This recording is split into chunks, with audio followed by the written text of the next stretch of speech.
may oras labag Kapampangan. Ikiyak tamong kadinalan siya mapulot libang pamanyo mo. Isa ko na medyo marimla. Di kanyan bagyang volume na yan, masigla kayo ng gulot, mayroon daw ng talese. Mumunang dili, kasya. Nagkasya, tayo lugan niya. Kanya mas manawi nakatulid ni kay Kapampangan. Ing kadua, biik. Ing biik. Tayo lugan niya ini. Bago yung katulid na kay Kapampangan, kanaya kay comment section na. Ing katlo, alulong.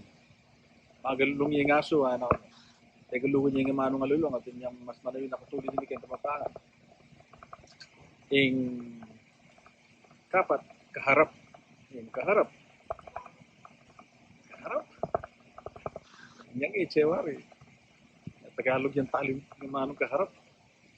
Na sulat siya yung katulid ng mas panayong comment section eh. Kapampangan. Yeah. Yung kalima, bubog. Bubog. Yung lugan niya. Yung mas manayon nakatulid hindi kang Kapampangan. Yung kanam, banggitan. Banggitan. Yung lugan niya naman yan. Bago yung katulid na. Yung kapito, diligan. Diligan na yun eh.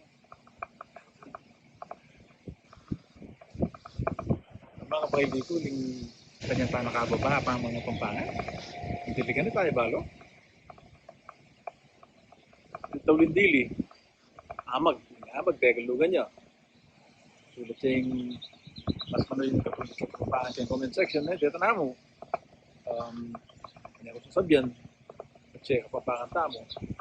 Hindi pa nga Kapampangan tamo. At siya Kapampangan po. Tala pa naglugan. Kapampangan ang tala. Ba't tinupaya nga kagasigan din karelang panga Kapampangan. Salamat. Duit. Tamo nga.